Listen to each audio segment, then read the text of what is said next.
In today's video, I'm going to teach you how to add a line in CapCut PC.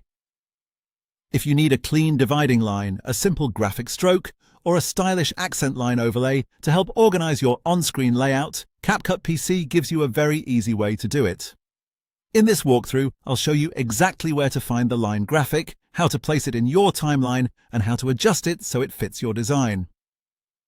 To begin, go to the top left area of your workspace and look for the main menu toolbar. From there, click on the section labeled Stickers. This opens CapCut's built-in library of graphic overlays and stock interface elements. If you've never used this panel before, this is where you can access a range of ready-made visual assets that can be layered on top of your video. Once the Stickers panel is open, move your attention to the vertical category list on the left side. Scroll down until you find the category called Shapes, then click on it. This section contains simple vector-style graphics, including lines and other basic elements.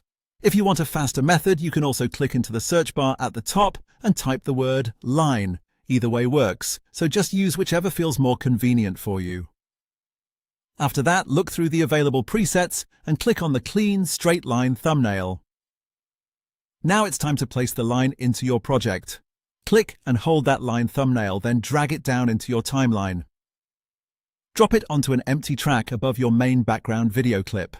This is important because placing it above the video ensures the line appears as an overlay rather than getting hidden underneath your footage. After the line is in the timeline, you can start customizing it. Move to the top right panel and open the video section, then go to Basic. Here you'll see the transform controls for the selected line layer.